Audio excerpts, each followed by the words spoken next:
For more than 20 years, a sealed vault sat untouched beneath Kensington Palace. No guards, no warning signs, no official acknowledgement. Yet everyone who worked nearby knew it existed.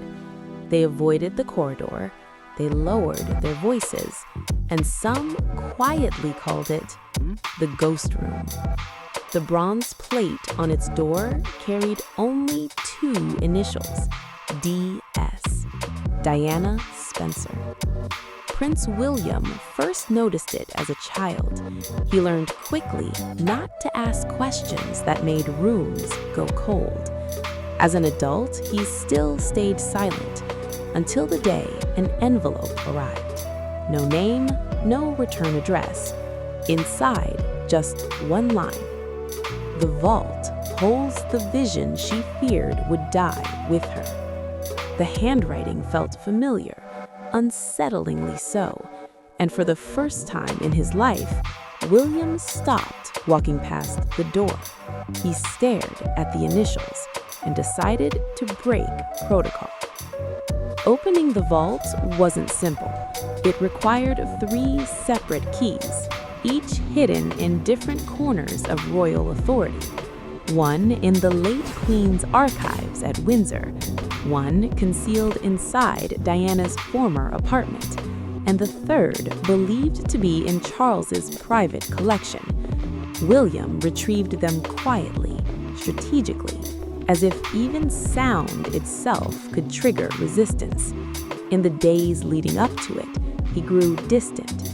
Catherine noticed the change, but not the reason. Then finally, the last lock turned. The metal door released with a slow, heavy breath. Dust slipped from the seams like the air inside had been trapped for decades. William expected photographs, letters, something personal, something human.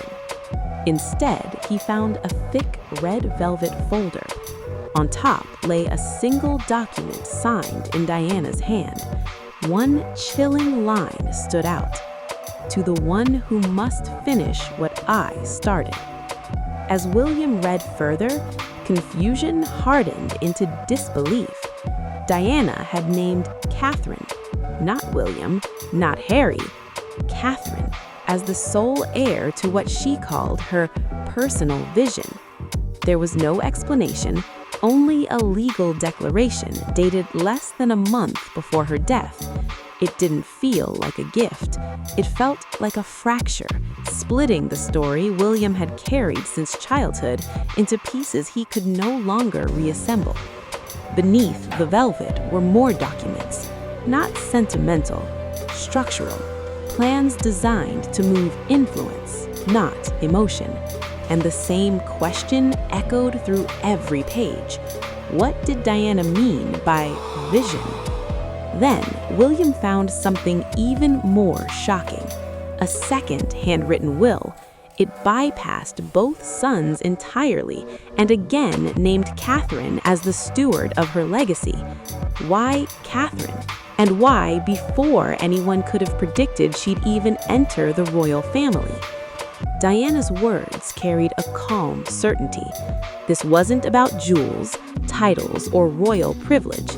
It was about something far bigger. Compassion over protocol, presence over power, conscience over image. It was about her voice and who she believed could carry it when the palace tried to silence it. She wrote about her sons with love, but brutal honesty. William, she feared, would be trapped by duty.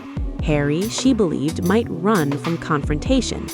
But Catherine was the quiet force Diana felt she had never been allowed to become. Observant, restrained, composed. And then came the line that froze William in place. She will never ask for power, which is why she must be given it. Diana wasn't giving Catherine privilege.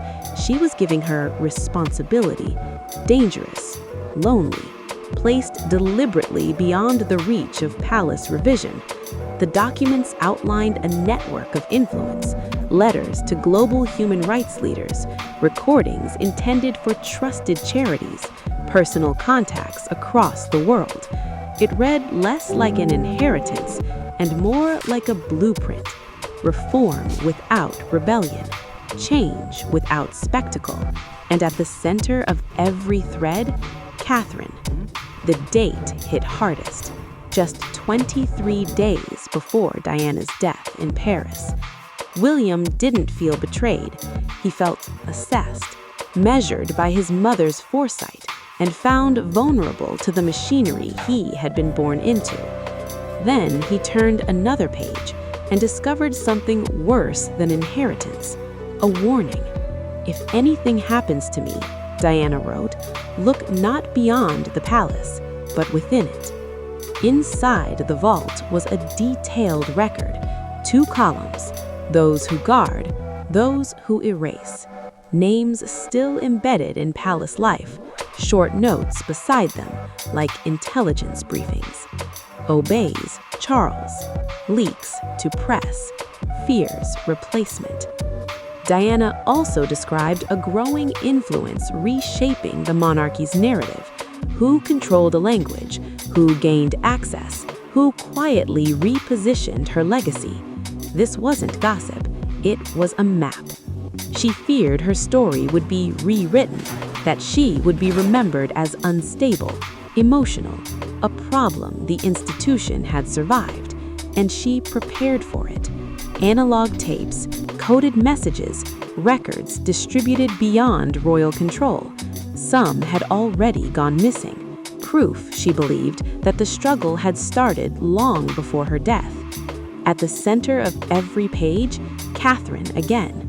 Diana believed the real war wouldn't be fought in tabloids. It would be fought in quiet rooms, where alliances form and history gets rewritten. Then came a black envelope addressed to Catherine Middleton. Inside, a 4-page handwritten letter. "You will be tested," Diana wrote, "but you must never break."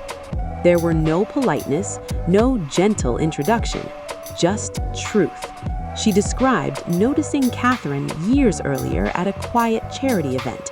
Not ambition, not status, restraint, calm inside chaos. She apologized for what she called a burden disguised as a blessing. The institution would test Catherine's loyalty. The public would mistake her silence for weakness, and the most dangerous attacks would come from people closest to her. "You will be undermined by those who toast your name at dinner." Diana didn't see Catherine as a disruptor. She saw her as a shield, a safeguard against manipulation, vanity, and decay. At the bottom of the vault sat a wooden box. Inside, a curated archive, cassette tapes, letters, internal memos, humanitarian plans. Everything labeled, cross-referenced, calculated. Not chaos, preparation.